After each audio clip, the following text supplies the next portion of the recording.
పిల్లరా చిన్న ప్రార్థన చేసుకుని వాక్యంలోకి వెళ్దాం. దయగలిగిన మా తండ్రి నీకు వందనాలు స్తుతిస్తోత్రాలు.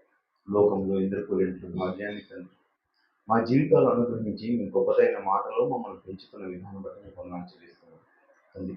పరిశుద్ధమైన నీ మాటలు తండ్రి వినిపించబోతున్నాయి. ఆత్మ సహాయాన్ని దయచేయండి. అదేవిధంగా తండ్రి వింటున్న మీ పిల్లలందరూ తండ్రి శ్రద్ధాశక్తులు కలిగి విని తండ్రి మీ మాటలను తండ్రి హృదయం అనే పలక మీద రచించుకుని తండ్రి మీకు మహిమకరంగా ఈ భూమి మీద బ్రతికి మిమ్మల్ని మహిమపరిచి మీరున్న ఉన్నతమైన శ్రేష్టమైన లోకం చేరే వాక్యం మా అందరికీ తెచ్చేయమని ప్రార్థిస్తూ అర్పిస్తూ సమస్త గణపహిమలకు ఆరోపిస్తూ క్రీస్తు నామములో ప్రార్థిస్తున్నాను తండ్రి. ఆమేన్. ప్రియమైన దేవుని వల్లరా మంచి పాఠ్యాంశం, మంచి అద్భుతమైన మాటలు మరి చక్కగా వినాలని కోరుకుంటున్నాను. నీవు రుచి కలిగిన వాడవా? పాఠ్యాంశం పేరండి. మరొకసారి, నీవు రుచి కలిగిన వాడవా? రుచి అన్న వెంటనే అండి మనుషులందరికీ తెలుసు, రుచిగా ఉండేటివి మనం తినాలనుకుంటాం, రుచిగా చేసుకోవాలనుకుంటాం. ప్రతి వంట కూడా అండి టీ దగ్గర నుంచి, టీకి కూడా ఒక ప్రత్యేకమైన పేరు పెట్టారండి. సాయంకాల సమయంలో టీ టైం, ఏమంటారు టైం, అది కూడా టీ టైం అని పెట్టి ఆ టీని కూడా ఎంతో బాగా జాగ్రత్తగా చేసుకొని రుచి చూస్తూ తాగుతారు. చాలామంది ఫలాని చోట టీ బాగుంటుందంటే ఆ టీ కోసం అంత దూరమైన వెళ్ళి, Himalaya T RTC bus stand దగ్గర బాగుంటుంది అంటే ఇక్కడి నుంచి హిమాలయ టీ షాప్ వరకు వెళ్ళి అక్కడ పోయి టీ తాగి ఆనందిస్తారు. అంటే ఒక ఊరిలో ఒక ప్రత్యేకమైన రుచి కలిగిన వంటలు చేస్తున్నారంటే ఆ రుచి కోసం వెళ్తారండి. ఫలాని స్వీట్ బాగుంటుంది అంటే బందరు లడ్డు చూడండి, ఎందుకు వచ్చింది పేరు లడ్డూకా పేరు, అక్కడ బాగా దొరుకుతుందని. అంటే ఒక ప్రతిదానికి ఒక స్వీట్కి వెళ్ళి ఒక స్వీట్ రుచి అయినా. అదేవిధంగా మనమందరం కూడా ఎండాకాలం అన్న వెంటనే మనకు గుర్తొచ్చే పండు ఏదంటే మామిడి పండు. ఆ పండ్లు చాలా రుచిగా ఉంటాయి. మామిడి పండు ఇష్టపడని వ్యక్తి ఎవరు మనకు కనిపించరు. మామిడి పండు అంటే చాలా ఇష్టం అండి అంటారు. మామిడి పండు చాలా టేస్టీగా ఉంటుంది. పండ్లలో అది నిజంగా రాజని అంట. రాజని దానికి ఎందుకు పేరు వచ్చిందంటే దాని యొక్క రుచిని బట్టి ఆ టేస్ట్ వచ్చిందని. ఎవరు ఎన్ని రకాల వంటలు వండినా ఆ మామిడి పండు టేస్ట్ ఎవరు ఎక్కడ రాదు. మరి చాలామంది అనుకుంటుంటారు, కానీ కూల్ డ్రింక్ షాపుల్లో కూడా మాజానే అమ్ముతుంటారు. ఎన్ని మాజాలైనా అది రియల్గా కాదండి. మాజా రుచి వేరు, నిజంగా పండు రుచి వేరు. అన్ని కాలాల్లో పండు అన్నది దొరకదు. దాని యొక్క రుచిని బట్టి దానికి ఆ పేరు వచ్చింది. ఆ మామిడి పళ్ళు చాలా బాగుంటాయండి. అంటే పండ్లలో కూడా బంగినపల్లి బాగుంటుంది, తోతాపురి బాగుంటుంది, ఏమండి బేనిసాలు బాగుంటాయి అని చెప్పి ఆ పండ్లను తిని చాలా ఆస్వాదిస్తూ ఉంటారు. పిల్లలు కూడా మంచి మంచి రుచులు చేయించుకొని తినాలనుకుంటారు తల్లిదండ్రులతో. అమ్మ ఈరోజు చికెన్ వండు, ఈరోజు బిర్యానీ వండు, లేకపోతే ఈరోజు ఫిష్ కర్రీ చేయి, లేకపోతే మటన్ కర్రీ అంటే చాలా బాగుంటుంది, లేకపోతే ఇదండి చికెన్లో కూడా 65 అంటారు. అంటే ఒక్కొక్క రుచి ఒక్కొక్క టేస్ట్ ఉంటుందనే ఉద్దేశంతో రకరకాల రుచులు చేసుకొని తిని ఆస్వాదిస్తుంటారండి. మనిషి రుచి కోసం చాలా ఆనందపడతాడు. అదేవిధంగా ప్రకృతిలో ఏవి కూడా రుచి గురించి ఆలోచించావు. ఏమండి గొర్రెలు ఉన్నాయి, ఏదో తింటూ ఉంటాయి అంతే. వాటి యొక్క రుచిని గురించి మనం ఆలోచిస్తామా? అసలు ఆలోచించాం. అవి ఏవి తింటే రుచిగా ఉంటాయి అని కూడా అనుకో. ప్రేమైన దేవుని వాళ్ళరా, మరి నిజంగా ఎవరు రుచి అనేది మనకు తెలియాలండి. మన దేవుడు నిజంగా రుచి కలిగిన వాడంట. ఎవరు రుచి అంటే మనం తినే ఆహార పదార్థాలే కాదు, దేవుడు రుచి కలిగిన వాడు కనుకనే, ఆయన రుచి తెలిసిన వాడు కనుకనే మనకు కూడా ఆహార పదార్థాల్లో రుచిని పెట్టాడు. 34వ అధ్యాయం కీర్తనల గ్రంథము 34వ అధ్యాయం 8వ మాటలో, కీర్తనల గ్రంథము 34వ అధ్యాయము 8వ మాటలో, యెహోవా ఉత్తముడని రుచి చూసి తెలుసుకోండి. ఉత్తముడు, దేవునిలో ఉత్తమమైన లక్షణాలు ఉన్నాయంటే ప్రేమైన దేవుని వాళ్ళ రుచి చూడండి, దేవుని యొక్క రుచి చూడండి. ఒక్కసారి దేవుని యొక్క రుచి, దేవుని యొక్క టేస్ట్ ఎలా ఉంటుందో తెలిస్తే అప్పుడు కదా నువ్వు దేవుని యొక్క గొప్పతనాన్ని మెచ్చుకునేది. అప్పుడు కదా నువ్వు దేవుని కోసం బ్రతికేది. మనుషులు ఎందుకు దేవుని కోసం బ్రతకలేకపోతున్నారంటే దేవుని రుచి ఎరగడం లేదండి. దేవుని రుచి ఎరగాలి. దేవుని యొక్క రుచి ఎరిగితే అప్పుడు నీవు దేవుని కోసం భూమి మీద బ్రతకగలవు. ప్రేమైన దేవుని వాళ్ళరా, రుచి చూడండి అంటున్నాడు. అలా దేవుని యొక్క రుచులు మనకు ఎన్ని కనిపిస్తున్నాడు బైబిల్లో. అన్ని ఇన్ని చేసిన వాడు ఎంత రుచిగా ఉంటాడు. ఆయన ఎంత గొప్పగా ఉంటాడు, ఎంత గొప్ప గొప్ప లక్షణాలు అన్నవి దేవునిలో ఉన్నాయి అన్న విషయం మనిషిగా మానవుడిగా మనం అందరం గ్రహించాలి. ఏమండి, ఒకనాడు దేవునికి సమర్పించే విషయంలో కూడా అండి, దేవునికి ఏమి ఇష్టం, ఏది సమర్పించాలి అంటే ఆయనకి ఇష్టమైందే సమర్పించాలి. దేవుడు కూడా మరి ఏవి సమర్పించమన్నాడు అనే విషయంలో లేవికాండము, ఉత్తముడైన దేవుడు ఏవి మానవునికి సమర్పించమంటున్నాడో లేవికాండము 2వ అధ్యాయము, లేవికాండము 2వ అధ్యాయము 13వ వచనం చూద్దామండి. నీవు అర్పించు ప్రతి నైవేద్యమునకు, ఏమండి, ఏం చేర్చాలంట? ఉప్పు చేర్చాలి. నీవు నైవేద్యం అర్పిస్తావు, దేవునికి అర్పణ అర్పిస్తావు. ఆ అర్పణలో ఏమి చేర్చాలని పాత నిబంధన గ్రంథంలో ఆనాడు ఇశ్రాయేలుకు చెబుతున్నాడు అంటే నైవేద్యానికి ఉప్పు చేర్చండి. నీ దేవుని నిబంధన యొక్క ఉప్పు నీ నైవేద్యం మీద ఉండవలను, నీ అర్పణములు అన్నింటితోనూ, నీ అర్పణములు నువ్వు ఏదైతే అర్పిస్తావో దాంతో పాటు ఉప్పు ఉండాలి. ఏమండి, ఏముండాలంటే ఉప్పు ఉండాలి. ఎందుకు ఉప్పుని దేవుడు కోరుతున్నాడు? ఎందుకు దేవుడు ఇస్తూ ఉన్నాడు ఉప్పు? ప్రపంచంలో ఏ పక్షి కానీ ఏ జంతువు కానీ ఏది కూడా ఉప్పు కోరదు, ఉప్పు ఉండాలండి అనుకోదు. కానీ మనిషికి దేవుడు ఇచ్చాడు, ఉప్పునిచ్చాడు. ఉప్పు లేకపోతే మనకు అసలు రుచే ఉండదు పిల్లలు. దేనిలో రుచి ఉందంట? మనకి ఉప్పు రుచి ఉందంట. ప్రతి ఇంటిలోనూ ఉప్పు కలిగి ఉంటారంట. ఉప్పు లేని ఇల్లు ఎక్కడుందండి? ఏమండి, బియ్యం లేని ఇల్లు అన్నా ఉండొచ్చేమో, బియ్యం తెచ్చుకుంటామని. అంటే ముందుగానే మనం ప్రతి ఇంట్లో కూడా ఏం పెట్టుకుంటాం? ఉప్పు పెట్టుకుంటాం. దేవుడికి కూడా సమర్పించేటప్పుడు ఉప్పు ఇవ్వాలని సమర్పిస్తున్నాడంట. ఉప్పు ఇవ్వండి అని చెప్తున్నాడు దేవుడు. ఉప్పు నిజంగా రుచి కలిగినది. దేవుడే కోరుకుంటున్నాడంటే ఉప్పుకు చాలా ప్రాధాన్యత ఉంది. అదేవిధంగా మనిషి కూడా ఉప్పును కోరుకుంటున్నాడంటే దానికి చాలా ప్రాధాన్యత ఉంది. ప్రియమైన దేవుని వాళ్ళారా, దేవుడు మనకు పాఠం నేర్పిస్తాడు. దేని ద్వారా పాఠం నేర్పిస్తాడంటే ఇదిగో భూమి ద్వారా ఒక పాఠం నేర్పిస్తాడు. భూమి ద్వారా, జంతువు ద్వారా, పక్షి ద్వారా, చెట్టు ద్వారా, ఏమండి, ఒక సముద్రం ద్వారా, చేప ద్వారా, ప్రతి దాని ద్వారా దేవుడు ఏం చేస్తాడు? పాఠం నేర్పిస్తాడు. అన్ని పాఠాలు నేర్పిస్తాడు దేవుడు. ఇన్ని పాఠాలు నేర్పిన దేవుడు ఉప్పు ద్వారా కూడా పాఠం నేర్పగలడా అంటే ఉప్పు ద్వారా కూడా పాఠం నేర్పిస్తాడు. ఉప్పు ద్వారా కూడా దేవుడు ఉప్పులో రుచి పెట్టాడు. అలా నీకు కూడా దానితో ఏం చేయమంటున్నా అంటే ఒక పాఠం నేర్చుకో. ఉప్పు ద్వారా కూడా నువ్వు పాఠం నేర్చుకోవాలని దేవుడు సూచిస్తున్నాడు. ప్రేమైన దేవుని వల్ల ఉప్పు, ఏమండి, ఉప్పు అన్న వెంటనే మనం షాప్కి వెళ్తామండి. షాప్లో మరి రాళ్ళ ఉప్పు అన్నారనుకోండి, అంటే ఉప్పులో కూడా రకాలు ఉండొచ్చు. ఏమండి, చాలా మందికి తెలుసు, ఏదో గల్ల ఉప్పు అని, రాళ్ళు ఉప్పు అని, టాటా సాల్ట్ అని, ఈ మధ్య కాలంలో టేబుల్ సాల్ట్ అని ఎన్నో సాల్ట్లు అనేవి పెడుతూ ఉంటారు. మరి ఆ సాల్టుల గురించి నేను చెప్పడం లేదు, కానీ మరి అన్నింటికి ఏవైతే షాపు ఉన్నాయో కిరాణా షాపులు, కందిపప్పు, చింతపండు, మరి తెల్లగడ్డలు, అదేవిధంగా గోధుమలు, బియ్యము అన్నీ ఉన్నాయి. సరుకులన్నీ లోపల ఉంటాయండి. సరుకులన్నీ లోపల పెట్టి రాత్రి అయితేనే బీగం వేసేస్తారు. కానీ ఉప్పును ఎక్కడ పెడతారు? బయట పెట్టేస్తారు.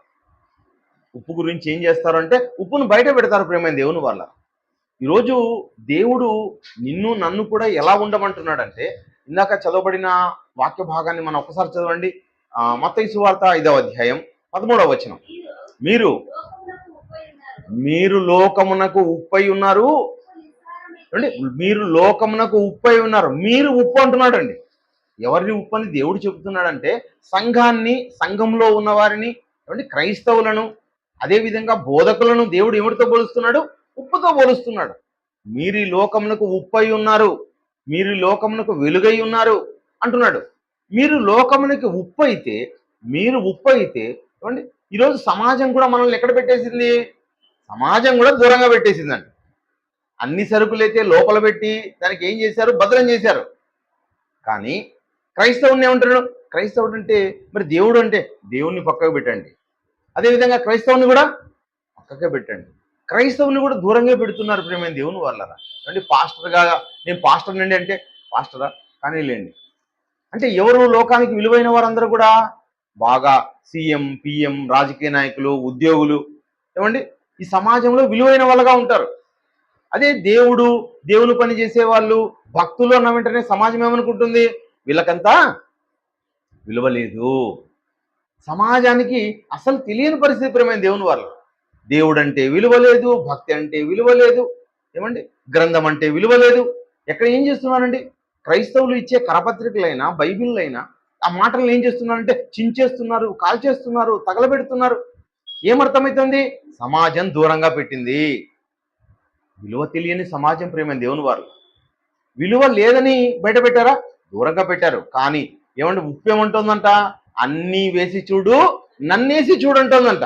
ఏమండి, ₹1000 మాంసం చేసావు, నువ్వు చికెన్ చేసావు, కూరలు వండావు, కాయగూరలన్నీ తెచ్చావు, అన్నీ చేసి వండావు, ఉప్పు మర్చిపోయావు అనుకోండి, అంతే, ఆ కూర ఏంటికి పనికిరాదు. అలా క్రైస్తవుడు చాలా విలువైన వాడు, క్రైస్తవుడు చాలా గొప్పవాడు, ఈ లోకానికి దిశ దశ చూపేవాడు, రక్షణనిచ్చేవాడు. యేసుక్రీస్తుల వారి ద్వారా ఈ లోకానికి రక్షణ వచ్చిందంటే క్రైస్తవుడైన నీ ద్వారానే ఈ లోకానికి రక్షణ. క్రైస్తవుడు ఎంత గొప్పవాడంటే ప్రియమైన దేవుని వారలారా, క్రైస్తవుడు ఈ లోకానికి కావలసిన వాడండి, తగిన వాడండి. క్రైస్తవుడి ద్వారానే ఈరోజు పరలోకానికి చేరే అవకాశం. అంటే మీ ద్వారా పరలోకానికి చేరే అవకాశం ఉందని మీరు గ్రహించిన మీరు మీ జీవితాలను కాపాడుకోవాలి.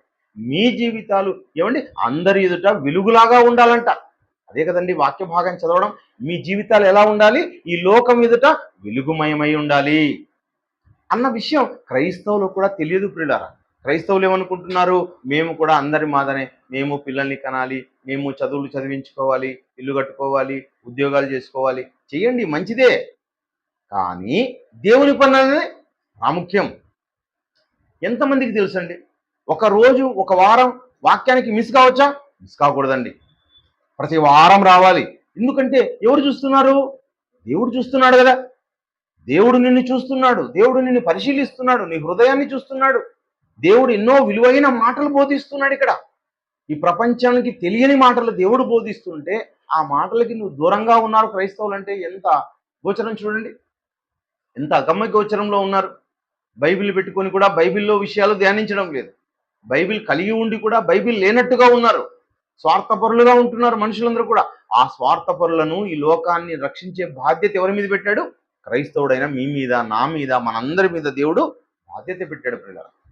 ఉప్పు అన్న వెంటనే అందరూ తక్కువ అనుకుంటున్నారు, కానీ ఉప్పు చాలా విలువైనది, ఉప్పు చాలా రుచి కలిగినది. యోబు గ్రంథము 6వ అధ్యాయం 6లో, యోబు గ్రంథము 6వ అధ్యాయం 6లో ఒక మంచి మాట ఉంటుంది చూడండి. అక్కడ యోబు గ్రంథం 6వ అధ్యాయం 6వ మాటలో, ఉప్పు లేక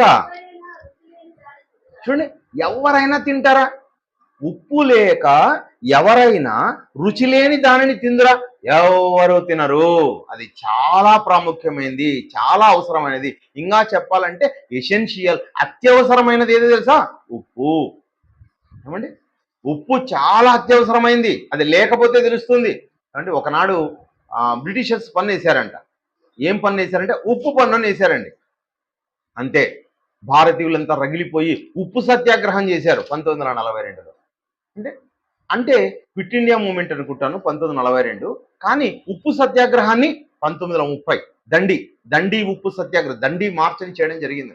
ఈరోజు కూడా నోట్ల మీద ఏదైతే మీకు గాంధీ బొమ్మ కనిపిస్తూ వెనకలో ఉంటారో అది ఉప్పు సత్యాగ్రహానికి సంబంధించి.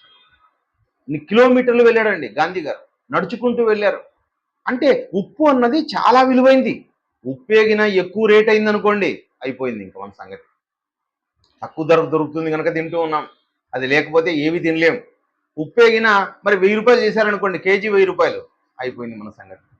ప్రేమైన దేవుని వర్లరా, ఉప్పు చాలా విలువైనది. క్రైస్తవుడు చాలా విలువైన వాడు. క్రైస్తవ జీవితం చాలా విలువైనది. మీరు దాన్ని కాపాడుకోవాలి. ఉప్పులో సారం పోకూడదండి. ఉప్పు నిస్సారమైతే అంటాడు దేవుడు అక్కడ. ఒకసారి చదవండి ఆ వాక్య భాగాన్ని, 5వ అధ్యాయం 13వ వచనం కింద చదవండి. ఉప్పు నిస్సారమైతే అది దేని వలన సారము పొందును? అది బయట పారవేయబడి మనుషుల చేత త్రొక్కబడుట చేతికే. కానీ మరి ఉప్పు ఒక్కసారి నిస్సారం అయితే దేనికి పనికి రాదంటున్నాడు. ఉప్పు సారం కలిగి ఉండాలి. ఉప్పు సారం ఉంటేనే దానికి విలువ. క్రైస్తవుడికి వాక్యం ఉంటేనే విలువ. ఏమండి, క్రైస్తవుడు అంటే జ్ఞాని, జ్ఞానికి జ్ఞానం ఉండాలి ప్రేమైన దేవుని వల్ల. జ్ఞానం లేకుండా ఉన్నాడండి క్రైస్తవుడు అంటే, ఆయనేం క్రైస్తవుడు అండి? ఏమండి, క్రీస్తును ధరించుకున్నవాడుగా, జ్ఞానం కలిగిన వాడుగా, నోరు తెరిస్తే జ్ఞానయుక్తమైన మాటలు మాట్లాడేవాడిగా క్రైస్తవుడు ఉండాలి. అజ్ఞానంగా మాట్లాడకూడదు ప్రేమైన దేవుని వల్ల. ఏమండి, ఈ భూమి మీద ఉన్న జీవితం నీ జీవితమైనా, నా జీవితమైనా, మనందరి జీవితమైనా చాలా విలువైనది. లోకం ఆలోచించిన దానికి భిన్నంగా క్రైస్తవుడు ఆలోచిస్తాడు. భిన్నంగా ఆలోచించాలి. క్రైస్తవుడు అంటే సత్యం చెప్పేవాడుగా ఉండాలి, దేవుని మాటలు పలికేవాడుగా ఉండాలి. ఎవడు బాధపడినా బాధపడకపోయినా మనకు సంబంధం లేదు.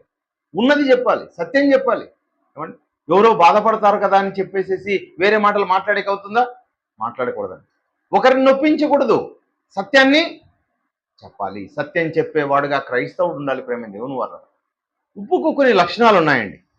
ఉప్పు అన్న వెంటనే ఆ ఉప్పులో కొన్ని లక్షణాలు కనపడతాయి. ఎలాంటి లక్షణాలు కనబడతాయో ఒకసారి చూద్దాం ప్రేమ దేవుని వల్ల. ఏమండి, మీకు ఉప్పు కనబడింది అనుకోండి, అది ఎలా ఉంటుంది? తెల్లగా కనబడుతుంది. ఉప్పు ఎలాంటి లక్షణంతో కనబడుతుందంటే దాని యొక్క రంగులోని ఎలా కనబడుతుంది? తెల్లగా కనబడుతుంది. మరి దేవుడు ఎలాంటి వాడని చెబుతున్నాడు? మీరు ఒకసారి పేతురు రాసిన పత్రిక, పేతురు రాసిన మొదటి పత్రిక 14వ అధ్యాయం 14వ వచనం, మొదటి అధ్యాయం 14వ వచనంలో, నేను పరిశుద్ధుడనై ఉన్నాను గనుక మీరును పరిశుద్ధులై ఉండుడని. చూడండి, నేను పరిశుద్ధుడనై ఉన్నాను. పరిశుద్ధత దేనికి గుర్తండి? తెలుపు గుర్తు ప్రేమైన దేవుని వాళ్ళు. ఉప్పు తెల్లగా ఉంటుంది. ఉప్పు చెబుతోంది పాఠం, ఇదిగో నేను తెల్లగా ఉన్నాను. మీరు కూడా ఎలా ఉండాలి? మీ జీవితంలో అలాంటి తెలుపు వర్ణం ధరించుకొని ఉండాలి. దేవుడు అంటున్నాడు, నేను పరిశుద్ధుడును గనక మీరును పరిశుద్ధులై ఉండుడి. మీరు పరిశుద్ధంగా జీవించాలి, కల్లా కపటం లేనివారుగా ఉండాలి.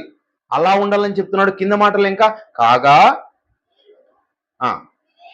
మీరు విధేయులకు పిల్లలై మీ పూర్వపు అజ్ఞాన దశలో మీకుండిన ఆశలను అనుసరించి ప్రవర్తింపక మిమ్మును పిలిచిన వాడు పరిశుద్ధుడై ఉన్న ప్రకారం మీరును సమస్త ప్రవర్తన. ఏమండి, ఒకనాడు ఎలా ఉన్నామంట? లోకాశల్లో ఉన్నామంటండి. లోకాశలు కలిగి ఉన్నామంట. మనం బాగా సంపాదించాలి, దాచుకోవాలి, తినాలి, మనమే తినాలి, మనమే కట్టుకోవాలి, ఎవరికి పెట్టకూడదు. ఏమండి, ఇవన్నీ లోకంలో ఉన్న ఆశలండి. స్త్రీని చూస్తేనో, పురుషుణ్ణి చూస్తేనో, డబ్బుని చూస్తేనో దొంగలు ఎందుకు అయ్యారు? దొంగలించడం. ఈ దొంగలించడం అనే తనం అనేది ఏమండి అంటే, దాన్ని తస్కరిస్తే నేను సుఖంగా బతకొచ్చు, నేను వీళ్ళందరిలో లేకోకుండా దూరంగా వెళ్ళిపోతే సుఖంగా బ్రతకొచ్చు. ఈ మనిషికి ఉన్న ఆశలు ప్రేమైన దేవుని వాళ్ళ. ఏమండి, కానీ దేవుడు ఏం చెప్తున్నాడు? సమస్త ప్రవర్తన ఎందు అంటున్నాడండి. దేవుడు ఉత్తముడు. నీవు కూడా ఆ క్రీస్తుని ధరించుకున్నావు. తండ్రి ఉత్తముడు, ఆ తండ్రిని ధరించుకున్న క్రీస్తు ఉత్తముడు. ఆ క్రీస్తులాగా మనమందరం ఎలా ఉండాలంట? పరిశుద్ధమైన జీవితం కలిగి ఉండండి. సమస్త ప్రవర్తన ఎందు మీరు ఎలా ఉండాలి? పరిశుద్ధులుగా ఉండాలి అని చెబుతున్నాడు పిల్లలు.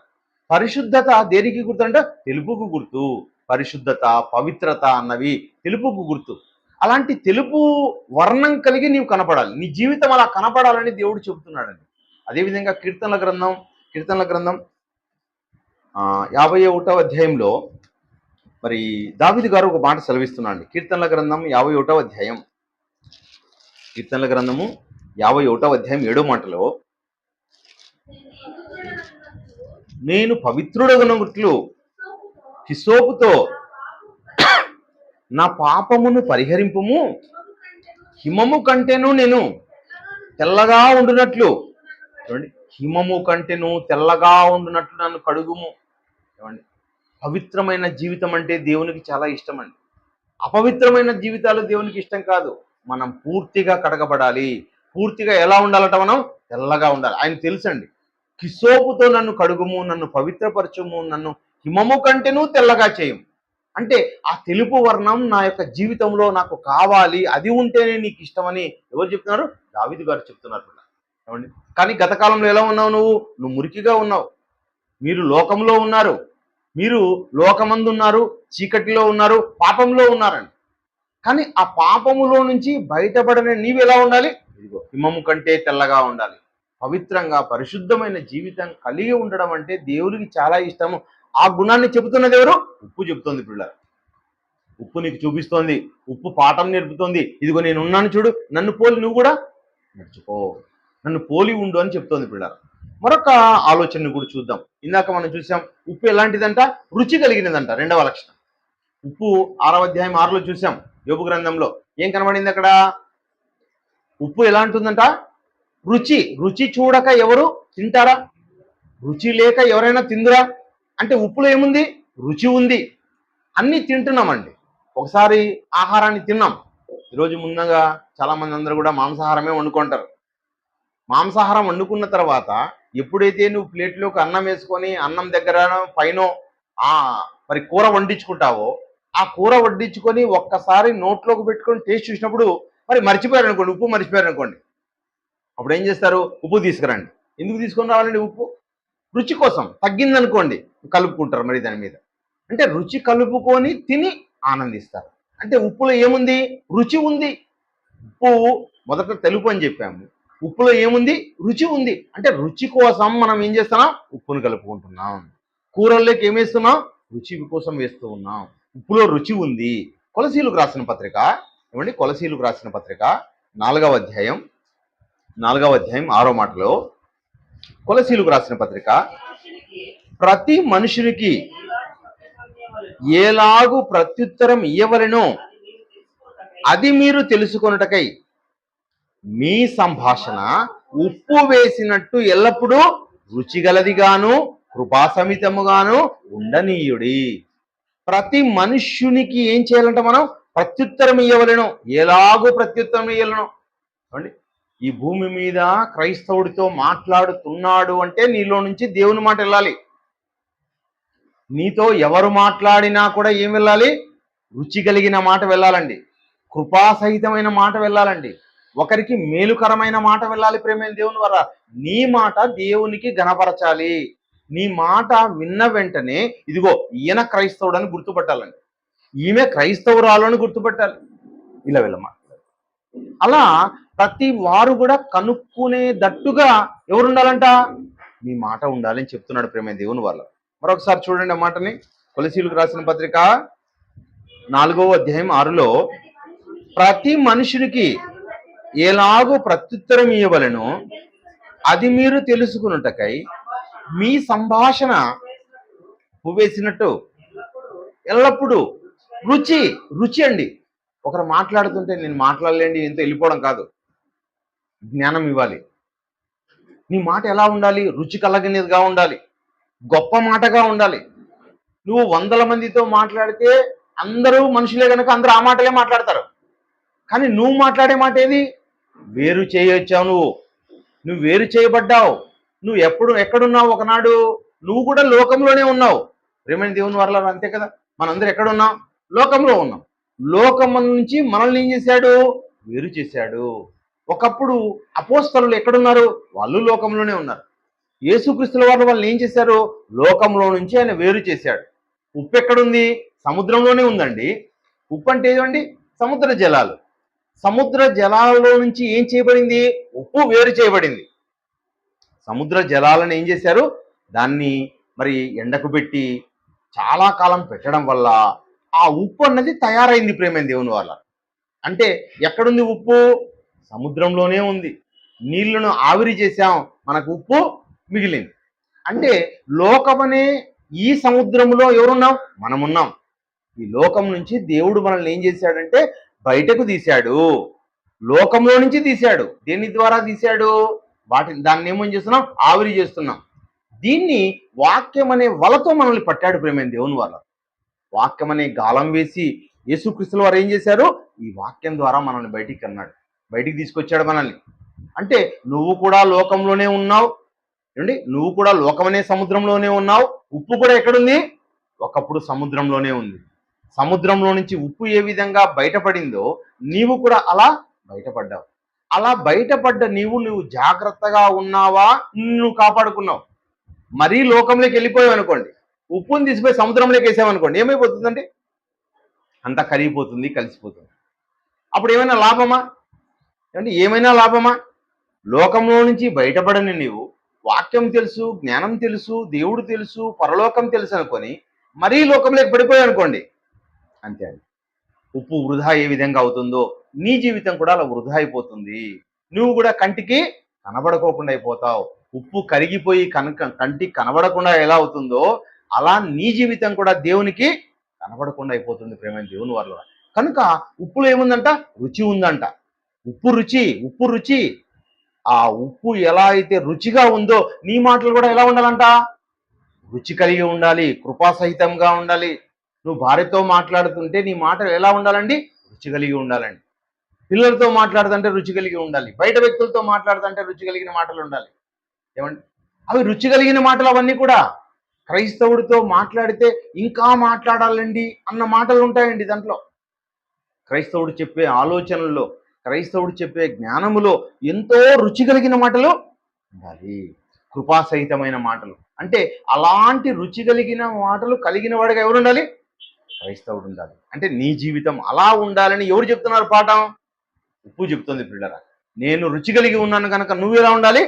నువ్వు రుచి కలిగిన వాడవేనా అండి? ఉప్పు ప్రశ్నిస్తుంది నిన్ని. నువ్వు రుచి కలిగి ఉన్నావా? రుచి కలిగి ఉండాలి. నువ్వు లేవు, రుచిగా లేవు అంటే నీ ఎవరికి అవసరం లేదు. ఇంట్లో వాళ్ళు మాట్లాడలేకపోతున్నారు, బయట వాళ్ళు మాట్లాడలేకపోతున్నారు, ఎవరు మాట్లాడలేకపోతున్నారు. నీ మాటలు అంటేనే అందరూ ఎవరు వినలేకపోతున్నారు. నువ్వు ఉన్నావు ఒకటే, ఎక్కడ ఏ ప్రపంచంలో ఏ దిక్కునున్నా ఒకటే. కనుక ప్రేమైన దేవుని వాళ్ళరా, మన మాటలను ఏం చేసుకోవాలంట? దేవునికి సంబంధించిన మాటలుగా ఉండాలి, రుచి కలిగిన మాటలుగా ఉండాలి, జ్ఞానం కలిగిన మాటలుగా మనం మాట్లాడాలని మరి ఉప్పు చెప్తుంది పిల్లరా. ఉప్పు ఏమైందంట అంటే మూడవ లక్షణం చెప్తున్నాను. మొదట తెల్లగా ఉంది, రెండవదిగా ఏముంది? రుచి కలిగి ఉంది. మూడవదిగా ఉప్పు ఏమైతుంది అంటే అది కంటికి కనిపించకుండా కరిగిపోతుంది. ఉప్పు ఏమైపోతుందండి?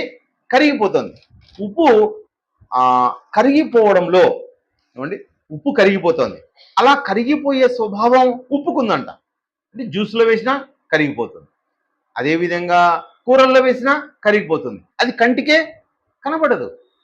అలా కనబడకుండా కరిగిపోతుందంటే నీవు కూడా ఏం చేయాలంట? దేవుని మాటలు విన్న నీవు నిజంగా కరిగిపోవాలండి. కన్నీళ్లు రావాలి దేవుని మాటలు అన్న వెంటనే.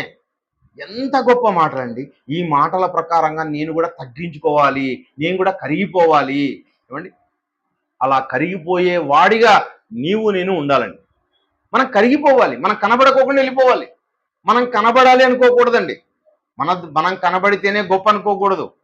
కానీ ప్రేమైన దేవుని వారరా, ప్రతి వాళ్ళు ఏం చేస్తారంటే నేను ఇలాగే ఉండాలి, గొప్పగా కనపడాలి అనుకుంటారు. కానీ ఉప్పు ఏం చేస్తుందంట? కరిగిపోతుందంట. అలా కరిగిపోయే స్వభావం గురించి దేవుడు చెప్తున్నాడు. ఒక మాట రాహాబ్ అనే వేశ్య దగ్గర చూద్దామండి. యెహోషువ గ్రంథము 2వ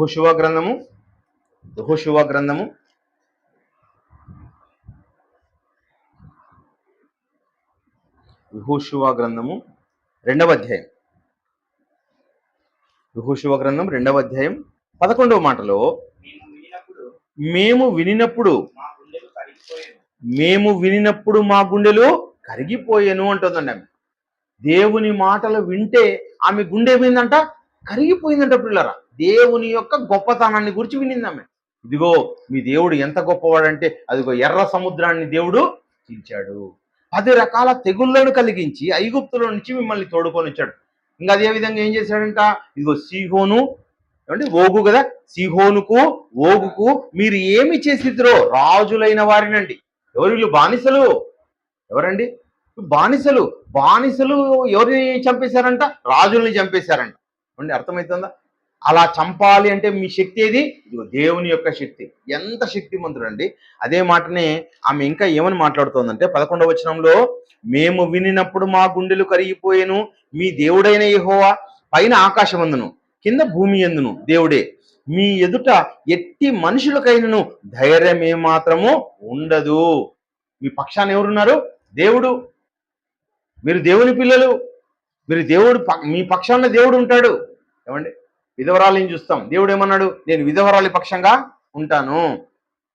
మీరు పరిశుద్ధులు పవిత్రులుగా ఉంటే మీ పక్షాన నేను ఉంటాను. అలా మీ పక్షాన ఉన్నప్పుడు ఎదుటి వారి యొక్క హృదయం ఏమైపోతుందంట? కరిగిపోతుందంట. ఏమయ్యా వీళ్ళు ఇంత కరెక్ట్గా ఉంటారు, ఇంత నిజాయితీగా ఉంటారు, ఇంత ధైర్యంగా ఉంటారు, వీళ్ళ పక్షాన ఎవరంటే దేవుడు ఉన్నాడు సాక్షాత్తు. ఆ దేవుడు ఉన్నాడు కనుక రాహాబ్ అనే వేశ్య యొక్క హృదయం ఏమైందంట? కరిగిపోయిందంట పిల్లలు. అంటే నీవు కూడా ఏం చేయాలి? అలా కరిగేవాడుగా ఉండాలి. నువ్వు అలా కరిగేవాడిగా ఉండాలి. దేవుని పనిలో, వాక్య పనిలో నీ అవయవాలను అరిగించేవాడుగా ఉండాలి. ఏమండి, కరిగిపోవాలి అంటే నీ యొక్క జీవితం కూడా ఏం చేయాలి? ఇక్కడ అరగాలి, కరగాలి. ఏమండి, ఎన్ని సంవత్సరాలు అయిందండి వాక్యానికి రెగ్యులర్గా రాబట్టి?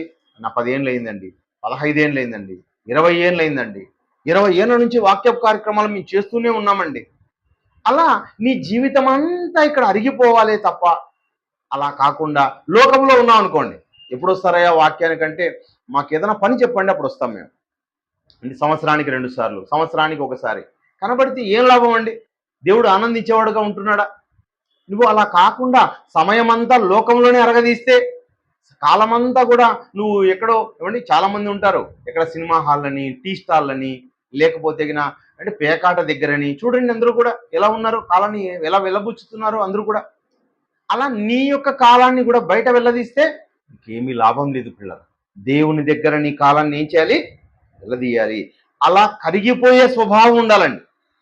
నీ కాలాన్ని ఏం చేయాలి? నువ్వు నీ కాలాన్నంతా కరిగించాలి. ఏమండి, 20 ఏళ్ళు అయిపోయిందండి నేను దేవుని నమ్ముకొని, దేవుని కోసం కార్యక్రమాలు చేయబట్టి. ఇదిగో 20 ఏళ్ళ నుంచి దేవుని కోసం చేస్తున్నా. ఏమండి, నా దగ్గర ఎంతో ధనం కూడా కరిగిపోయిందండి, అరిగిపోయిందండి, నా శరీరం కూడా వెళ్ళిపోయిందండి అంటే అలా దేవుని సేవ చేసేవాడుగా ఉండాలి పిల్లలు.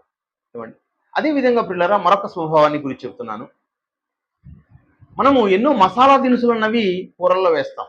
ఉదాహరణకు అల్లం కావచ్చు, వెల్లుల్లి కావచ్చు. అల్లాన్ని కొద్దిగా తోలు తీసామనుకోండి, అట్లా కొద్దిగా తీసే చాలు మన చేతులన్నీ మంట అవుతాయండి. దానిలో ఏదో గుణం ఉంటుంది. ఏమండి, అల్లాన్ని దంచామనుకోండి ఒక స్మెల్ అనేది వస్తుందండి. అదేవిధంగా లవంగాలు, చెక్క, యాలకులు, ఏమండి ప్రతిదీ కూడా ఏమొస్తాయి? ఒక సువాసన అన్న వస్తాయి. ఏవో దానిలో నుంచి వస్తాయన్నమాట, ఘాటుగా వస్తాయి. కానీ ఉప్పు ఏమన్నా వేయండి, దానిలో నుంచి వాసన ఏమాత్రము రాదు పిల్లలు, వాసన ఏమాత్రం రాదు. వీటన్నిటికీ ఏముంటుంది? అబ్బా మీరు చెక్క వేసారా, ఇంత బాగుందండి, యాలకులు వేసారా, బాగున్నాయండి అంటాం. మసాలా వేసారా, కొత్తిమీర ఎక్కువ వేసినారా అంటాం. అన్ని గుమ్మ గుమ్మ గుమ్మ గుమ్మలు ఆడుతూ ఉంటాయి. ఎందుకండి, ఆదివారం పూట అన్న వెంటనే ఏ సందులో అన్ని తిరుగుతానే, అన్ని సందుల్లో నుంచి వాసనలన్నీ వస్తుంటాయండి. ప్రతి దాంట్లోనూ మిరపకాయ, ప్రతిదీ కూడా కొబ్బెర, ప్రతి దాంట్లో నుంచి వాసనలు, రుచులు వస్తూ ఉంటాయి, బయటికి కనబడతాయి అప్పుడే. కానీ ఉప్పులో మాత్రం ఏం లేదంట, ఉప్పులో మాత్రం అలా వాసన వచ్చే గుణం లేదంట అప్పుడు. ఉప్పులో వాసన వచ్చే గుణం లేదు. అంటే ఉప్పు ఏం చేసింది? తనను తాను తగ్గించుకుంది. ఉప్పులో ఎలాంటి స్వభావం ఉందంట? తగ్గింపు స్వభావం. అన్నీ కనబడతాయి కానీ నేను మాత్రం కనబడను. మంచి రుచినిస్తా, నేను తగ్గి ఉంటాను. అలాంటి స్వభావం అండి ప్రతి వారికి ఉంది. కానీ ఉప్పులో ఉన్న ఒక మంచి లక్షణం అంటే తగ్గింపు స్వభావం. ఏమండి, కానీ మనుషులు ఎలాంటి స్వభావం కోరుకుంటారు? హెచ్చింపు స్వభావం. మనల్ని మనం హెచ్చించుకోవాలి. ఏం చదివామంటే, నేను డిగ్రీ చదివానండి, బీటెక్ చదివానండి, పీజీ చేశానండి, 2 పీజీలు చేశానండి.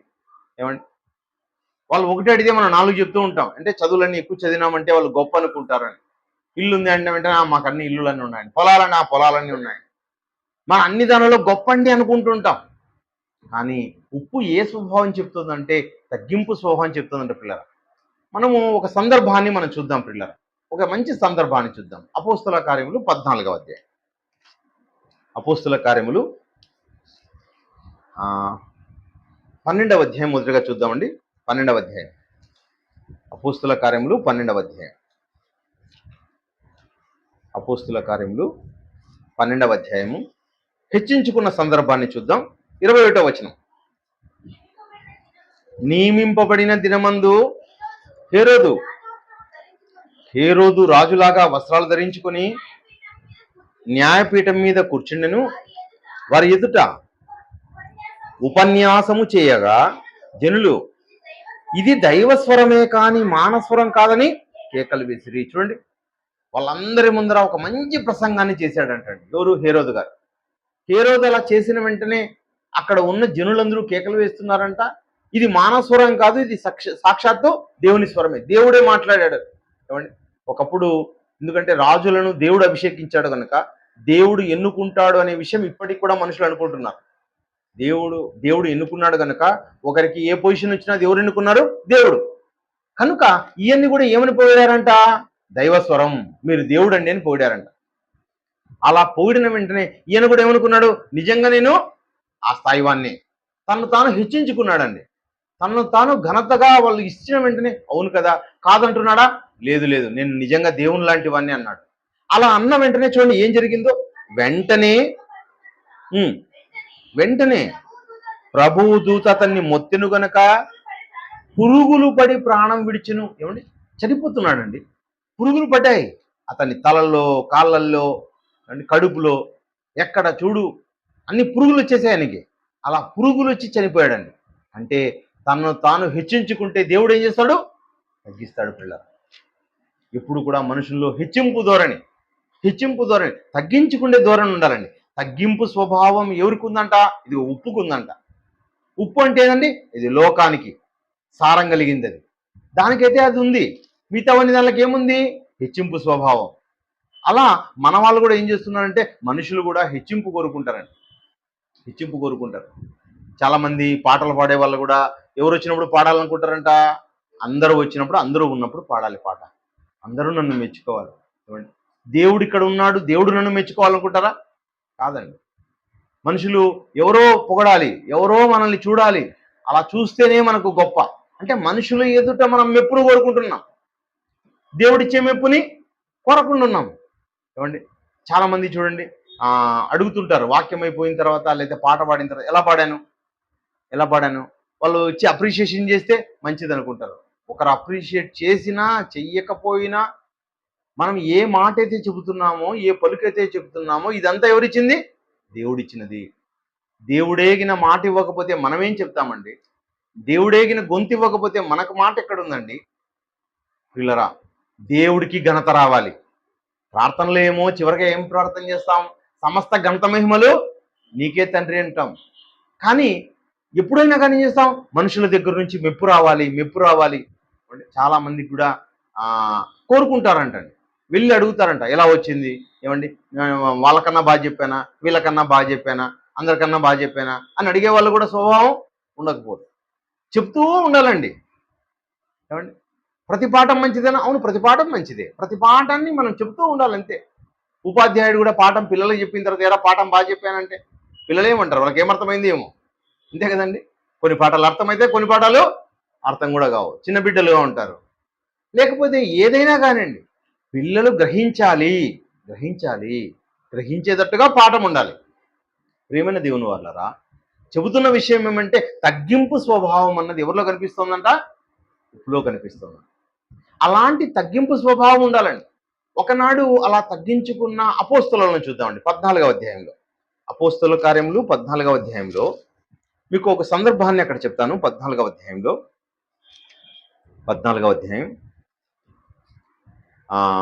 7లో మాటలు కనిపిస్తే మరోసారి చదువుకొని ఇంటికి వెళ్ళిన తర్వాత, లుస్త్రలో బలహీన పాదములు కలిగిన వాడు ఉన్నాడంట. ఆ బలహీన పాదములు కలిగిన వాడి దగ్గర ఏమండి పౌలు గారు, బర్నబా గారు ఆ ప్రాంతానికి వెళ్ళి బోధిస్తున్నారు. ఆ బోధ చేస్తుంటే వీడు కూడా చక్కగా విన్నాడంట. అలా చక్కగా విన్నప్పుడు అక్కడ ఒక భాష ఉపయోగించబడింది, లుకయోనియా అనే భాష. ఆ లుకయోనియా భాషలో వాళ్ళు మాట్లాడి ఏమంటున్నారంటే, ఇదిగో ఇక్కడ సాక్షాత్ ఎవరు వచ్చారంట? ఇదిగో దేవుళ్ళే మానవ శరీరాన్ని ధరించుకొని వచ్చారు. ఎందుకు? ఆ బలహీన పాదములు కలిగిన వాడిలో విశ్వాసం ఉందని ఎరిగి పౌలు గారు ఆయన ఏం చేశారంట? ఆయనకు పాదాలు ఇచ్చేశారండి. వాడు ఎగురుకుంటూ గంతులు వేసుకుంటూ వాడు వెళ్ళిపోయాడు. వాడు చాలా ఆనందించాడు. ఎందుకంటే పుట్టుక నుంచి ఏం లేవు, వాడికి పాదాలు లేవు, బలహీనమైన పాదాలతో ఉన్నాడు. దేవునికి అసాధ్యమైనది ఏది లేదు. ఆ వాక్యాన్ని ధరించుకున్నవారుగా వీళ్ళేమిచ్చారు? వానికి పాదాలు ఇచ్చారు. వెంటనే అక్కడున్న వాళ్ళు ఇదిగో దేవుళ్ళే ధరించుకొని వచ్చారు అని చెప్పి వీళ్ళకి ఏ పేర్లు పెట్టారంటే దేవుళ్ళ పేర్లు పెట్టారంటే, వాళ్ళ దేవుళ్ళ పేర్లు. 11వ వచనంలో, జన సమూహములు పౌలు చేసిన దాన్ని చూసి లుకయోనియా భాషలో దేవతలు మనుష్య రూపము దాల్చి మన యుద్ధకు దిగివచ్చి ఉన్నారని కేకలు వేసి బర్నబాకు ద్విపతి అనియు, మా పౌలు ముఖ్య ప్రసంగికుడు అయినందున ఆయనకు హెర్మే అనియు పేరు పెట్టింది. ముఖ్య ప్రసంగికుడు కనుక ఈయనకు హెర్మే అనే ఒక దేవత పేరు పెట్టారంట. ఇంకొక దేవత పేరు పెట్టారంట బర్నబా గారికి, ద్విపతి అంటే ఆయనకు పతి అని పేరు పెట్టారు. అలా పేరు పెట్టి ఏం చేశారండి? వాళ్ళిద్దరూ దేవుళ్ళే వీళ్ళు. అంటే వారి కోసం ఏం చేయాలి ఇప్పుడు మనం? ఇదిగో ఎద్దులు, పూదండలు అన్నీ తీసుకొచ్చి వాళ్ళ మెడలో వేసి వాళ్ళ కోసం ఏం చేయాలంట, వాళ్ళ కోసం బలులు ఇవ్వాలి అని వాళ్ళంతా సిద్ధపడిపోయారండి. అలా సిద్ధపడిపోయిన సంగతి పౌలు గారు ఎరిగారు. ఏం జరుగుతోంది ఇక్కడ అంటున్నాడండి. అలా 13వ వచనంలో, పట్టణంకి ఎదురుగా ఉన్న ద్విపతి యొక్క పూజారి ఎడ్లను పూదండలను ద్వారముల ఎద్దుకు తీసుకుని వచ్చి సమూహముతో కలిసి బలి అర్పించవలన నుండిను. అపోస్తులైన బర్నబాయు పౌలును ఈ సంగతి విని తమ వస్త్రములు చించుకొని సమూహంలోనికి చొరబడి, అయ్యలారా, మీరెందుకు ఇలాగ చేస్తున్నారు? మేము కూడా మీ స్వభావం వంటి స్వభావం గల నరులమే. చూడండి, మేము కూడా ఎగ్జాక్ట్ మీలాంటి వాళ్ళమే, మేము మనుషులమే. వీళ్ళు ఇంకా ఏం చేశారంట, బట్టలు చించుకున్నారంటండి. చూడండి, ఎవరైనా మనల్ని పొగిడితే హెచ్చిస్తే ఏమనుకుంటాం మనం, ఇంకా హెచ్చింపులోకి పోవాలి. కానీ వీళ్ళు ఏం చేస్తున్నారు, తగ్గించుకుంటున్నారండి. తగ్గింపు స్వభావం కనపడుతోంది. బట్టలు చించేసుకున్నారంట వీళ్ళు. మమ్మల్ని హెచ్చించకండి, దేవుడు అన్నింటికి దేవుడు ఘనత పొందాలి. ఇది మాలో నుండి వచ్చిన శక్తి కాదు, దేవుని వాక్యపు శక్తి. వాడికి బలహీన పాదములు కలిగిన వాడికి ఆరోగ్యం కావడం. కనుక ప్రేమైన దేవుని వాళ్ళరా, మనుషులు అయితే ఏం చేస్తారంటే వాళ్ళని వాళ్ళు హెచ్చించుకునే పనిలో ఉంటారు. మనము అలా మనుషులం కాకుండా దైవ స్వభావం కలిగి ఏం చెప్పారంటే, ఇదిగో దేవునికి ఘనత చెందాలి అని చెప్పారండి. కనుక ప్రేమైన దేవుని వాళ్ళరా, మనిషి ఎలా ఉండాలి, ఇదిగో ఇలా ఉండాలండి. మేము మనుషులము, దేవునికి ఘనత చెందాలి, సమస్త ఘనత మహిమలు దేవునికి చెందాలే, కానీ ఈ మహిమ మాకు వద్దు అంటున్నారండి వాళ్ళు. అలా అనుకుంటేనే తగ్గించుకోవడం. తనను తాను తగ్గించుకున్నవాడు దేవుని దృష్టిలో హెచ్చింపబడతాడని వాక్యం సెలవిస్తోంది. మరి అన్ని వచనాలు నేను చూపించలేకపోతున్నాను, ఎందుకంటే ఎక్కువైతే ఇప్పటికే రెఫరెన్స్లు. కనుక ప్రేమైన దేవుని వల్ల మనల్ని మనం తగ్గించుకోవాలి. ఉప్పు ఏం చేసింది, తగ్గించుకుంది. ఉప్పు తగ్గించుకుంది కనుక నీవు కూడా ఏం చేసుకోవాలి, తగ్గించుకోవాలి. వంటలు బాగా చేసాం, అవును వంటలు బాగా చేసాం, కరెక్టే, బాగుంది. కానీ ఈ ఘనత అంతా ఎవరిది, అంతా దేవుందే. ఈ ఘనత కోడిది, నీది కాదు. ఏమండి, ఈ ఘనత రైతుది, బియ్యం బాగున్నాయి. ఇవన్నీ ఎవరైతే మసాలా దినుసులు పండించారో వాళ్ళది, నీది కాదు. ఏమండి, అలా ఏవో అనుకోవాలే కానీ నిజం నేనే బాగా చేసిన అంటే నీకన్నా ఇంతకుముందు ఎవరు బాగా చేయలేదా? అందరూ చేశారు, నువ్వు నేర్చుకున్నావు కలపడం, చేసావని. అంటే మనల్ని మనం తగ్గించుకోవాలి. ప్రేమంది, పాఠం బాగా చెప్పావు. ఏమండి, ఎన్ని పాఠాలు బాగా చెప్పినా ఈ పాఠాలన్నీ మనం ఎక్కడ నేర్చుకున్నాం, ఎక్కడ విన్నాం? ఇవన్నీ కూడా అన్నీ మన జయశాలి గారి దగ్గరే విన్నామండి. అక్కడ నేర్చుకున్నాం కనుక ఈరోజు ప్రపంచ స్థాయిలో వాక్యం చెప్పే అవకాశం వచ్చింది. కానీ ఈ ఘనత మనదా? దేవునిది ఘనత అంతా కూడా, నేర్పించిన మన ఆత్మీయ తండ్రిది. కానీ ఈ ఘనత మనది కాదు ప్రేమైన దేవుని వల్ల. కాబట్టి ఎప్పుడు కూడా వాక్యాన్ని జాగ్రత్తగా విని మనల్ని మనం ఏం చేసుకోవాలంట, తగ్గించుకోవాలనే గుణం ఎవరు చెప్తున్నారు? ఉప్పు నేర్పుతోందని. ఉప్పు మంచి పాఠం నేర్పుతుంది. ప్రేమైన దేవుని వాళ్ళారా, మరి అదే విధంగానే మరి ఉప్పు వలన మనకు చాలా ఉపయోగాలు ఉన్నాయండి. ఉపయోగాలు ఉన్నాయంట. ఉప్పులో ఏమున్నాయి? ఉపయోగాలు ఉన్నాయి. నీ వలన కూడా ఈ ప్రపంచానికి ఏముండాలి? ఉపయోగం ఉండాలి. ఏమండి, మనిషిగా పుట్టాం, అందరూ తిన్నారు, మనము తిన్నాం. అందరు ఇల్లు కట్టారు, మనము ఇల్లు కట్టాం. అందరు చచ్చారు, మనము చచ్చాం. ఏం లాభం అండి? నీ వలన ఈ ప్రపంచానికి, దేవునికి గొప్ప ఉపయోగం ఉండాలి. తరతరాలు నిన్ను అనుకోవాలి. ఏమండి, యేసుక్రీస్తు ఎప్పటివాడు? ఇప్పటివాడా? ఎప్పుడో 2000 సంవత్సరాల కిందటి వాడు. ఆయన గురించి మనం మాట్లాడుకుంటున్నాం. నీ జీవితం వలన ఎన్నో ఉపయోగాలన్నవి కలగాలన్నది దేవుని యొక్క ఉద్దేశం. అలా ఉపయోగపడే విధంగా, నువ్వు లేకపోయినా నువ్వు ఉపయోగపడే విధంగా నువ్వు గొప్ప కార్యక్రమాలు చేయాలి. అనేక మందికి నువ్వు ఆదర్శంగా ఉండాలి. ఏమండి, ఉప్పు వలన ఉన్న ఉపయోగాలు ఏమో చూద్దామండి. ఉప్పు లక్షణాలను చూసాం మనం, 4 లక్షణాలు చూసాం. అదేవిధంగా ఉప్పు వలన ఉపయోగాలు ఏమో చూద్దామండి. ప్రియమైన దేవుని వాళ్ళరా, ఉప్పు అన్న వెంటనే మీ అందరికీ బాగా తెలుసు, ఉప్పుని చేపలకు కడుగుతారండి. చేపను కడిగేటప్పుడు ఏం చేస్తారు? ఉప్పు వేసి కడుగుతారు. అంటే ఉప్పు ఏం చేస్తుంది? దానికి ఉన్న మురికి లేదా అదేమంటే నీచు అంటారండి. ఆ నీచుని ఏం చేస్తుంది? కడిగేస్తుంది. అది పరిశుద్ధంగా మారుస్తుంది. అంటే అలా నీవు కూడా ఎలా ఉండాలంట? కడిగేవాడిగా ఉండాలంట. నీవు ఇతరులకు పరిశుద్ధత లేకపోయినా అపరిశుద్ధుల దగ్గరికి వెళ్ళి పరిశుద్ధతను ఆపాదించి ఆ అపరిశుద్ధాన్ని ఏం చేయాలా? కడిగేయాలి. ఏమండి, అర్థమవుతుందా? మార్క్స్ రాసిన సువార్త చూద్దాం. మార్క్స్ సువార్త 7వ అధ్యాయంలో చూద్దాం, కొన్ని మాటలు మీకు అర్థమవుతుంది. మార్క్స్ సువార్త 7వ అధ్యాయం. మార్క్స్ సువార్త 7వ అధ్యాయం ముగిస్తాను ఒక 5 నిమిషాల్లో. మార్క్స్ సువార్త 7వ అధ్యాయం 20వ వచనం. మనుషుని లోపల నుండి బయలు వెళ్ళున్నది మనుషుని అపవిత్రపరచును, లోపల నుండి అనగా మనుషుల హృదయంలో నుండి దురాలోచనలు, జారత్వము, దొంగతనము, నరహత్యలు, విచారములు, లోభములు, చెడుతనములు, కామవికారములు, మత్సరములు, దేవత ఇవన్నీ ఇవన్నీ ఎక్కడున్నాయి? మనుషుని లోపల ఉన్నాయి. ఒకరి దగ్గర వాక్యం లేదంటే ఏమున్నాయని అర్థం? అన్నీ ఉన్నాయని అర్థం. వీడికి వాక్యం తెలియదండి, చాలా మంచోడండి, అబద్ధం. మనుషుడు అన్న వెంటనే ఇవన్నీ వాడిలో ఉన్నాయి. వాడిలో ఉన్న ఏమి ఇదంతా కూడా కల్మషం. ఏమండి, చేపలో ఏముందని కడిగామంట? కల్మషం ఉందని కడిగామంటాడు. అంటే మనం కూడా ఏం చేయాలి? కల్మషాన్ని చేపకు ఏ విధంగా ఉప్పు తొలగిస్తుందో ఈ కల్మషాన్ని తీసివేయాలి ప్రేమైన దేవుని వల్ల. మనిషికి ఉన్న కల్మషాన్ని, సమస్త కల్మషాన్ని మాని అంటాడు. యాకోబు రాసిన పత్రికలో 1:21 ఉంటుంది కదా, సమస్త కల్మషాన్ని, విర్రవీగుచున్న దుష్టత్వాన్ని మాని. అంటే వాక్యం వస్తే ఏం చేస్తుంది? మీ ఆత్మలను రక్షించుటకు శక్తి కలిగిన వాక్యం. ఈ వాక్యం ఏం చేస్తుందంటే శక్తి కలిగింది ప్రేమైన దేవుని వల్ల. వాక్యములో శక్తి ఉంది, ఉప్పులో ఏముంది? కడిగే గుణం ఉంది. అలా ఈ శక్తితో ఏం చేయాలంట? ఆ కల్మషాన్ని అంతా తీసేయాలంట. మనిషిలో ఉన్న సమస్త కల్మషాన్ని కడగాలి మనం. ఈ వాక్యం నీకు వినపడుతుందంటే, నీతో మాట్లాడుతున్నావంటే, నువ్వు ఇక్కడికి వచ్చావంటే నీతో దేవుడు సూటిగా మాట్లాడుతూ ఏం చెప్తున్నాడంటే, నీలో ఈ కల్మషం ఉంది, ఈ కల్మషాన్నంతా కడిగేసుకో, నువ్వు పరిశుద్ధంగా మారు అని చెప్తున్నాడండి. పిల్లరా, ఒకప్పుడు ఇప్పుడు మనం పేస్ట్ వాడుతున్నాం. పేస్ట్ లేకముందు ఏం వాడేవాళ్ళంటే ఉప్పు, బొగ్గు రెండు దానిని దంచి దాంతో పళ్ళు కడిగేవాళ్ళు. చూడు ఎంత తెల్లగా ఉన్నాయనేది కరకరలాడే శబ్దం వినపడేది. అంటే అదేవిధంగా అద్దంలో చూసుకునేవాళ్ళు, చూడు ఎంత తెల్లగా ఉన్నాయో పళ్ళు. అంటే అలా తెల్లగవడానికి కారణం ఏమంట? ఉప్పు. ఈ రోజుల్లో కూడా ఒక పేస్ట్ విషయంలో, మీ పేస్ట్లో ఉప్పు ఉందా అడుగుతా. పేస్ట్లో ఉప్పు ఉందా అంటే ఉప్పు ఏం చేస్తుంది? ఉప్పు కల్మషాన్ని కడుగుతుంది, మురికిని కడుగుతుంది, నీచుని కడుగుతుంది. నీకేం పట్టింది? పాచి పట్టిందండి. ఆ పాచినంత ఏం చేస్తుంది? ఉప్పు కడిగేస్తుందండి. కనుక అలా కడిగేవాడిగా ఈ ఆత్మకు పట్టిన ఈ రోగం, ఇదిగో ఇవి ఉన్నాయే 20 లక్షణాలు, ఈ 20 లక్షణాలను నువ్వేం చేయాలి? ఇది కడిగేవాడుగా ఉండాలండి. సమస్త కల్మషం లోపల విర్రవీగుచున్న దుష్టత్వం, వీటన్నిటినీ కూడా నువ్వు కడగాలి. అలా కడిగేవాడిగా నువ్వు ఉండాలని నీకేం చెప్తుంది? ఉప్పు చెప్తుంది ప్రేమైన దేవుని వాళ్ళ. కాబట్టి ఈ కడగాలి అంటే ఏం చేయాలండి? లోపలికి వెళ్ళాలి. ఏది వెళ్ళాలి? వాక్యం. హెబ్రీయులకు రాసిన పత్రిక 4వ అధ్యాయం 12లో, హెబ్రీయులకు రాసిన పత్రిక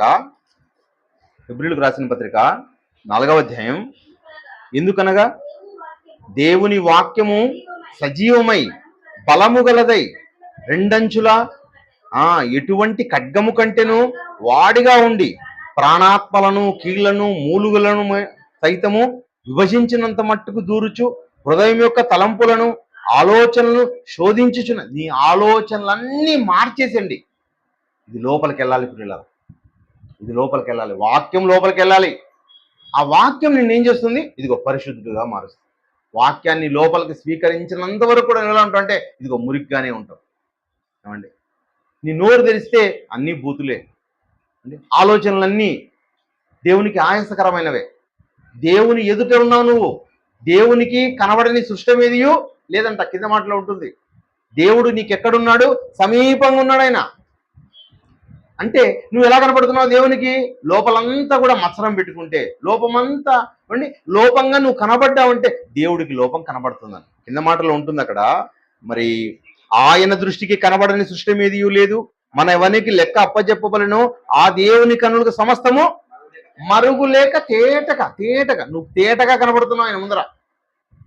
ఆ తేటగా కనబడేటప్పుడు నువ్వు కల్మషంతో కనబడ్డావంటే దేవుడు నిన్ను మెచ్చుకుంటాడా చెప్పండి? కల్మషం లేకుండా ఉండాలండి. ఆ కల్మషాన్ని కడిగే శక్తి దేనికి ఉందంట? వాక్యానికి ఉంది. అలా ఉప్పు ఏం నేర్పుతుంది? కల్మషాన్ని కడిగేసేదండి. కల్మషాన్ని పూర్తిగా తీసేసే శక్తి. ఏమండి, మనకు ఎదుటి వాళ్ళు ఏమండి మనల్ని అవమానించిన గతకాలం అండి, ఎవరో అవమానిస్తే అవమానానికి మనం రెచ్చిపోయే వాళ్ళగా ఉండొచ్చు, ఒకరు తిడితే తిట్టే వాళ్ళగా ఉండొచ్చు, ఒకరు ఏమన్నా నష్టం చేసే వాళ్ళ మీద కోపడేవాడుగా ఉండొచ్చు. ఇప్పుడు నష్టం కలిగించినా, కష్టం కలిగించినా, బాధ కలిగించినా నువ్వెవరు ఉన్నావు? నువ్వెవరిని ధరించుకున్నావు? నువ్వు క్రీస్తును ధరించుకున్నాను. ఆ స్వభావాన్ని చూపించడానికి సిద్ధపడాలని. ఆ స్వభావం నీలో లేదంటే అంతే, ఇంకా స్వభావం కనపడాలి. ఆ స్వభావం కల్మషాన్ని కడిగేది ఎవరిలో ఉందంట? ఉప్పులో ఉందంట ప్రేమైన దేవుని వల్ల. కనుక ఉప్పు స్వభావాన్ని మనము కలిగి ఉండాలి. మరొక ఉపయోగం చూద్దామండి. ఏమండి, దేవుని యొక్క వాక్యం ఎలాంటిదంటే శక్తి కలిగింది ప్రియులారా. దేవుని వాక్యం శక్తి కలిగింది. ఉప్పులో కూడా ఏముందంట? శక్తి కలిగి ఉన్నామంట. ఉప్పు శక్తి కలిగినది, ఉప్పు శక్తి కలిగినది. ఇప్పుడు మన డాక్టర్స్ ఉంటారండి చాలామంది. ఆ, ఎప్పుడైతే మనిషికి విరోచనాలు, వామిటింగ్స్ వస్తాయనుకోండి, శక్తి కోల్పోతాం. మనిషి ఏం కోల్పోతాడు? శక్తి కోల్పోతాడు. ఆ కోల్పోయిన శక్తిని మళ్ళీ ఫుల్ఫిల్ చేయాలంటే ఉప్పు చక్కెర కలిపి తాగండి అంటారు. దాన్ని ఓఆర్ఎస్ అంటుంటారు. అంటే ఓఆర్ఎస్ తాగితే ఏమవుతుందంటావు? నీకు మళ్ళీ శక్తి అన్నది వస్తుంది. అంటే ఆ శక్తి దేనిలో ఉంది? ఉప్పులో ఉంది, ఉప్పులో ఉంది. కనుక పిల్లల జ్వరం వచ్చినా ఏమంటుంటారు? ఓఆర్ఎస్ తాపండి అంటుంటారు. అలా దొరకని పక్షంలో మనమే ఉప్పు చక్కెర కలుపుకొని తాగమని చెప్తూ ఉంటాం. అంటే శక్తి ఎక్కడ కనపడుతుంది మనకి? ఉప్పులో ఉంది. యెషయా గ్రంథం 30వ అధ్యాయం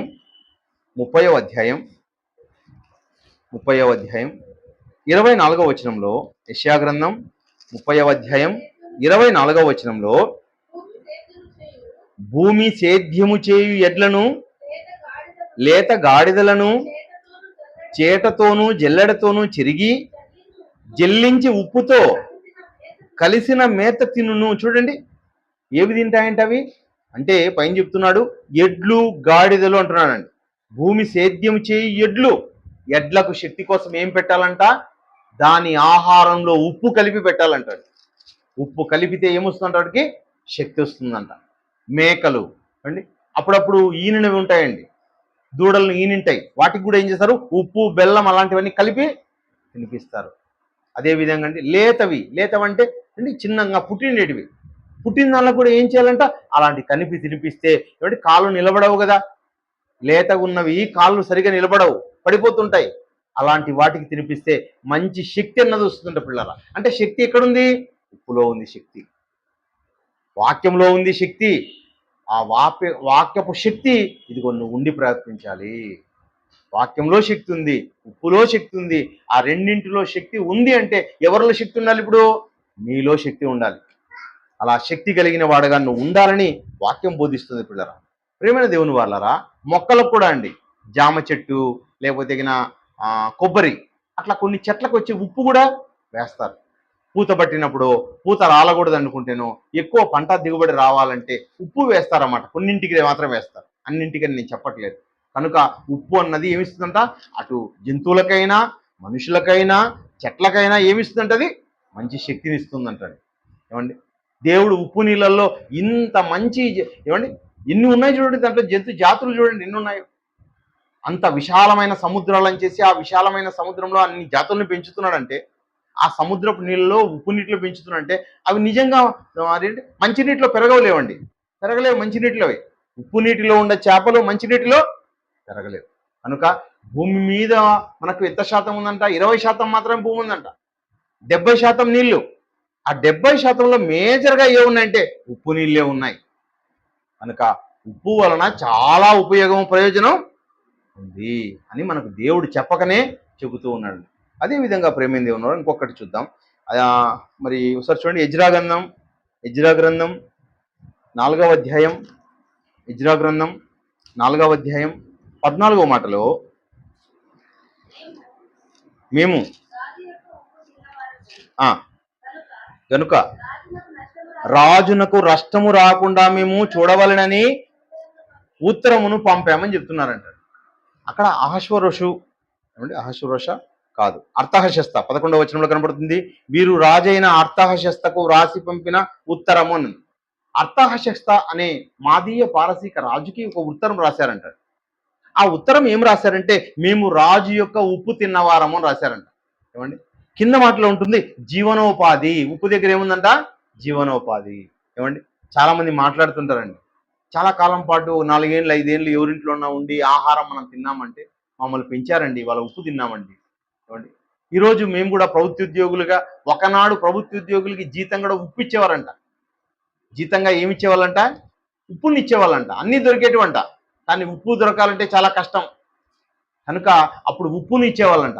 కనుక ప్రేమైన దేవుని వల్ల ఇక్కడ రాజు యొక్క ఉప్పు తిన్నాం అంటే రాజు మమ్మల్ని ఏం చేశాడు? మమ్మల్ని పోషించాడు. ఏమండి, అలా ఆయన పోషించాడు అనే మాటకు ఉప్పు తిన్నామని చెప్తున్నారు. మనం కూడా ఏం చెప్తాం, మేము వాళ్ళ ఉప్పు తిన్నవారము. ఉప్పు తిన్నానంటే ఏమంటే అర్థం, ఉప్పు తినడం అంటే ఏమర్థం? ఉప్పు తిన్న వాళ్ళకి నమ్మద్రోహం చేయలేము, వాళ్ళకు ద్రోహం చేయలేము. ఏం చెప్తుందండి పాఠం? ఉప్పు ఏం చెప్తుంది? ఉప్పు తిన్నాము అంటే ఏం చేయకూడదంట? నమ్మక ద్రోహం చేయకూడదంట అండి. ప్రేమైన దేవుని వాళ్ళరా, ఈ ప్రకృతిని అంతా ఇచ్చింది ఎవరు మనకి? దేవాది దేవుడు. ఇంత ప్రకృతిని దేవుడు ఇస్తే దేవుని చేత పుచ్చుకున్న మనం, నీ జన్మైనా, నీ ఏమండి నీ ఆత్మ అయినా, నీ యొక్క భార్య అయినా, నీ పిల్లలైనా, నీ యొక్క ఆస్తి అయినా, ఇల్లైనా అన్నీ దేవుడిచ్చాడు. అన్నీ దేవుడిస్తే ఈరోజు మనిషి ఏం చేస్తున్నాడు? దేవునికి నమ్మక ద్రోహం చేసి వెళ్ళిపోతున్నాడు. తప్పుల్లో ఇరుక్కొని దేవుడికే నమ్మక ద్రోహం చేస్తున్నాడు. నువ్వు మనుషులకు కాదు ద్రోహం చేసేది, సాక్షాత్తు దేవునికి నమ్మక ద్రోహం చేస్తున్నావు. మనిషి నమ్మక ద్రోహం చేసేవాడుగా ఉండకూడదు. నిన్ను నమ్మాడు దేవుడు, నిన్ను గణపరిచాడు దేవుడు, వాక్యాన్ని ఇచ్చాడు. నువ్వేం చేయకూడదని నేర్పుతుందండి ఉప్పు పాట? నమ్మక ద్రోహం చేయవద్దు, నమ్మక ద్రోహం చేయవద్దు అండి. ఆ పాఠాన్ని నేర్పుతుంది ప్రేమైన దేవుని వల్ల. చివరగా ఇంకొక మాట చూద్దామండి, ఉప్పు సారం అన్నాడని. ఏమండి ఇందాక చదువుబడిన మాటల్లో మరి మరొకసారి చూడండి, 5వ అధ్యాయం 13వ మాటలో, 5వ అధ్యాయం మత్తయి సువార్త 5వ అధ్యాయం, మీరు మీరు లోకమునకు ఉప్పై ఉన్నారు. ఉప్పు నిస్సారమైతే, ఏమండి ఉప్పు సారం, ఉప్పు సారం, ఉప్పు సారం కలిగిందిగా ఉండాలండి. ఉప్పు నిస్సారం కాకూడదంట. ఉప్పు నిస్సారం అయితే ఏం చేయాలంట? ఉప్పు అది బయట పారవేయబడుటకే కానీ, మనుషుల చేత త్రొక్కబడుటకే కానీ అది దేనికి పనికిరాదు, దేనికి పనికిరాదు. వాక్యం లేకొచ్చిన నువ్వు, వాక్యాన్ని తెలుసుకున్న నీవు, దేవుణ్ణి తెలుసుకున్న నువ్వు సారం కలిగి బతకాలి తప్ప, నేను మళ్ళీ ఈ సారంలో నుంచి బయటికి పారవేయబడతానంటే నువ్వు దేనికి పనికి రాకుండా పారిపోతావు. నువ్వు లోకానికి పనికిరావు, దేవునికి పనికిరావు. నువ్వు సారం కలిగి ఉండాలి. నీవే నిజమైన సారం. లోకానికి సారం ఇచ్చేవాడు నువ్వు. అలాంటి వాడు లోకంలో కలిసిపోతే ఎలా అండి? ఆదివారం అంటే రాలేని పరిస్థితుల్లో ఉన్నారంటే ఎలాంటి పరిస్థితుల్లో ఉన్నాను చెప్పండి? సారాన్ని పోగొట్టుకుంటున్నాం పిల్లలు, సారాన్ని మనం పోగొట్టుకుంటున్నాం. మన సారం కలిగిన వారుగా ఉండాలండి. అలా సారం కలిగిన వారుగా ఉండు ఏం చేయాలంట? మనం ఒకరినొకరు హెచ్చరించుకోవాలంట పిల్లలు. అండి మార్క్స్ వార్త 9వ అధ్యాయం 50లో ఇదే మాటే ఉంటుంది అక్కడ. మార్క్స్ వార్త 9వ అధ్యాయం 50లో ఉప్పు మంచిదే కానీ, అంటే ఉప్పు మంచిది, ఉప్పు మంచిది, ఉప్పు మంచిది. ఉప్పు మంచిదంటే ఎవరు ఉప్పు? నీవే. మీరు లోకమునకు ఉప్పై ఉన్నారు, మీరు లోకమునకు వెలుగై ఉన్నారు. ఉప్పు మంచిది, ఉప్పు మంచిదంటే మీరు మంచి వాళ్ళగా ఉండాలండి. అంటే సంఘంలో ఉన్న వారు ఎవరి పేరు చెప్పినా ఏం చెప్పాలి?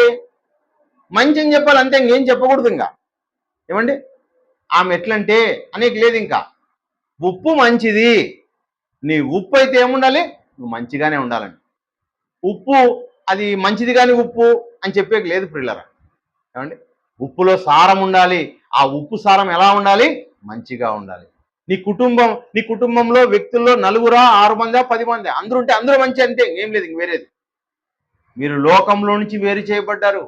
ఒకనాడు సముద్రంలో నుండి ఉప్పు వేరు చేయబడింది. అలా వేరు చేయబడిన నువ్వు సారం కలిగి ఉండాలి. ఉప్పు సారం కలిగి, ఉప్పు మంచిదే కానీ ఉప్పు నిస్సారమైనలా దేని వలన దానికి సారం కలగజేతురు? మీలో మీరు ఉప్పు సారం గలవారై ఉండి ఒకరితో ఒకరు, ఏమండి ఒకరి గురించి ఏమండి వాళ్ళు మంచి వాళ్ళు కాదండి అంటున్నా అంటే వాళ్ళతో సమాధానం లేదని అర్థం. మీరు ఒకరితో ఒకరు సమాధానం కలిగిన వారుగా ఉండండి, అంటే ఐక్యతలో ఉండండి అని చెప్తుందండి ఉప్పు. మీరు ఐక్యత కలిగి ఉండండి. ఏం చెప్తుందండి ఉప్పు యొక్క ఉపయోగం ఏదంట? ఉప్పు యొక్క ఉపయోగంలో ఐక్యత గురించి పాఠం చెప్తుందండి ఉప్పు. కనుక ప్రియులారా, మీరు ఉప్పులో ఏమండి ఒక ఉప్పు రాయిలో సారం ఉండి ఇంకో ఉప్పు రాయిలో సారం లేకుండా ఉంటుందా? ఉండదు. ఉప్పు కూడా ఏమంటే రాయి అని మాట్లాడతాం మనం కూడా ఎవరో మనము జీవము కలిగిన దేవునిలో రాళ్ళం. మనం కూడా ఆ రాళ్ళని ఎలా ఉండాలి? క్రమంగా యేసుక్రీస్తు ఎలాంటి వారు? ఆయన రాయండి. ఆ రాతి మీద కట్టబడే వారిలాగా మనం ఉండాలి. నీవు కూడా, ఆయన కూడా రాయి, ఆయన నిజమైన ఉప్పు ఈ లోకానికి, నిజమైన వెలుగు ఆయన. అలా నీవు నేను కూడా అలాంటి ఉప్పులాగా, అలాంటి రాయిలాగా ఉంటే ఇదిగో లోకానికి పనికొస్తాం. ప్రియమైన దేవుని వర్లారా, ఒకనాడండి లోతు భార్య ఏమైందంట? ఉప్పు స్తంభం అయిందంట. ఏమండి ఆమె ఏమైంది? దేవుని మాటను వినక ఉప్పు స్తంభంగా మారింది. అది బయట పారవేయబడింది. అంటే అలా బయట పారవేయబడే ఉప్పులాగా కాకుండా, లోకంలో ఉన్న ఉప్పు నిస్సారమైన ఉప్పులాగా కాకుండా సారం కలిగిన ఉప్పులాగా ఉండాలండి. అలాంటి సారం కలిగిన ఉప్పులాగా మనం ఉండాలంటే ఏం చేయాలంటే, క్రమం తప్పక వాక్యానికి రావాలి, దేవుని మాటలు వినాలి, శ్రద్ధగా వినాలి, నీ నోటిని అదుపులో ఉంచుకోవాలి, అన్నింటినీ అదుపులో ఉంచుకొని ఆశా నిగ్రహం కలిగి ఈ భూమి మీద బ్రతకాలి.